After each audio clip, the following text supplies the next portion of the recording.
Kevin Durant has changed a lot over the years, from a humble, soft-spoken dude to an opinionated, sometimes angry, outspoken superstar. This can be chalked up to someone growing up in public, the way athletes and celebrities sometimes do, or there could be more to this transformation. This latest episode, where he beefed with Kendrick Perkins on Twitter, made me wonder about KD's personality change.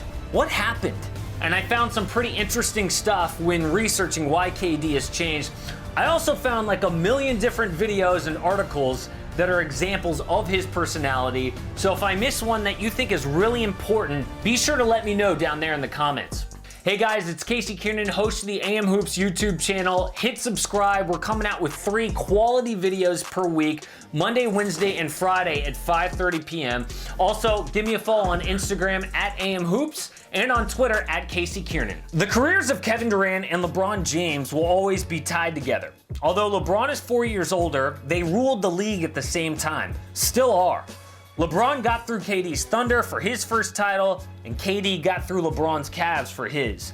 Back in 2010, Durant's image was tied to LeBron too. In the same week that LeBron pissed off like 90% of basketball fans with the decision, Durant quietly re-signed with the Thunder. And naturally, because it's KD and LeBron, people compared KD's humility with LeBron's arrogance. Adrian Wojnarowski even tweeted, "Hey, what's Kevin Durant trying to do there? Be humble, understated, and gracious? Is he even paying attention to his sport? Good for KD and OKC." That's from Woj, a dude who almost never has an opinion on things, he just straight reports. In 2010, the New York Times wrote a piece with the word humble in the headline. In the article, Scott Brooks said, quote, "I don't like talking about him. People look at me like I'm full of it, but it's all true. He's as humble as a player I've ever been around, being as good as he is. His parents did a good job of raising him." Okay, we get it. KD is humble. That was his persona, the humble superstar. And KD went along with it. At the time, Bill Simmons asked him if he would embrace the Slim Reaper nickname. He said, no, I prefer the servant. That one didn't really catch on. In his HBO documentary, The Off-Season, a Rock Nation executive is seen explaining on a projector what the image of KD is supposed to be. Humble, giving, grounded. All right, just pause for a second. How creepy is it that there's some executive guy in a suit and tie explaining what we're all supposed to feel about Kevin Durant? But the media was going along with it and KD embraced it. Why not? They're all making money at that point. Then a little thing called basketball got in the way. When a player's coming up, it's exciting, it's positive, it's fun. Durant was praised as the next big thing, a great that would accomplish unthinkable things. But what happens when he doesn't? When he loses? When he fails to live up to the expectations people have for him? The praise is replaced by harsh words. And pause again, I can see this coming with guys like Giannis Antetokounmpo and eventually Luka Doncic. I mean, think about all the praise that is being heaped on Luka right now. The best 20-year-old ever being compared to LeBron, Bird, Magic. You can just see eventually this is all gonna turn on him. It's sad. And eventually that happened to KD. 7 years into his career, having already lost the 2012 finals to the Heat, OKC was down 3-2 to the Grizzlies in the playoffs. The night before, Durant scored 26 points, but he missed the game-winning shot. The local newspaper headline read, "Mr. Unreliable." Yeah, a real change in tone there. And listen to this awkward exchange with reporters the next day. Katie, I'm sure you've heard by now or been told about a headline back in Oklahoma City. What is your reaction to that? A what? A headline in the newspaper back home. I don't look at the newspaper. What was it? Well, the headline said, correct me if I'm wrong, KD, I think it was Mr. Unreliable. I'm unreliable? Unreliable. I don't read the newspaper. But That's actually painful to watch. Honestly, headlines like that are irresponsible. They kind of straddle the line between attacking someone's basketball skills and attacking their character. Make no mistake, KD was definitely written about bad before then, but you can really see in that clip his hate for the media starting to form. This shouldn't be a surprise either. Back in that 2010 article in the New York Times, he said, quote, "I was always told that people like the media are gonna build you up to break you down. so he was expecting it. That next year at the All-Star game, KD had this exchange with the media. He said, "You guys really don't know shit. To be honest, man, I'm only here talking to y'all because I have to. So I really don't care. Y'all are not my friends." Then about a week after that, he said he made a mistake with that comment. He told Sports Illustrated, "The media and myself have had a great relationship for 8 years. Am I allowed to be upset one time? Am I allowed to be mad? Am I human?" At this point in 2015, KD is changing. He's lashing out for the media for things that they write, but still close enough to that honeymoon phase when he was new in the league. His teammate Russell Westbrook had no honeymoon. He went straight to the divorce with the media. Ironically though, it took leaving OKC for Durant to go full Westbrook. From nice guy to giving zero f***s. We all know what Durant did. He left OKC, joined the 73-9 Warriors stacked with all-star talent.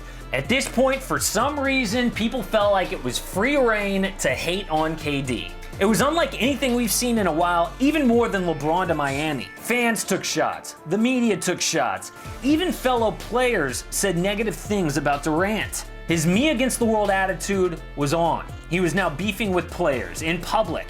He even argued with a 17-year-old kid in his DMs.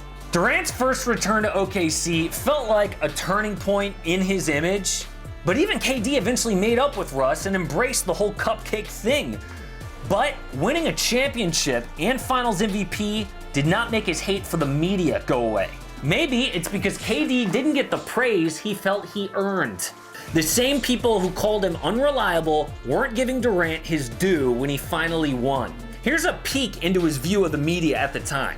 You know they're not going to give me anything. Even if it's on the fence, I have to be clear-cut better than everybody for me to even get a look. So why do you think that is? I mean, it's just pure hate for me, obviously, and no appreciation for my real skill for the game. But I get it. I understand where we're coming from. Yep, he just felt like people in the media hated him. And all this tension blew up when rumors of his free agency were at their peak in Golden State. He didn't talk to reporters for weeks, and then this. I have nothing to do with the Knicks. I don't know who traded Porzingis. They got nothing to do with me. I'm trying to play basketball. Y'all come here every day, ask me about free agency, ask my teammates, my coaches. You rile up the fans about it. Y'all let us play basketball. Grow up. Yeah, you grow up. Come on, bro. I come in here and go to work every day. I don't cause no problems. I play the right way. Well, I try to play the right way. I try to be the best player I can be every possession. What's the problem? What am I doing to y'all? How are you playing? How's the team playing in the last couple weeks? I'm done. You know you don't care about that. I just asked you. That is straight up hate. Kevin Durant had gone full Russell Westbrook. Of course, he did eventually leave Golden State for the Nets, and we haven't heard much from him because of his injury. But this latest Twitter battle with Kendrick Perkins makes perfect sense. It doesn't matter that Perk and he were teammates. Perk is now in the media. On the other side, he's the enemy. KD called out Perk's stats in the finals. He attacked his work ethic.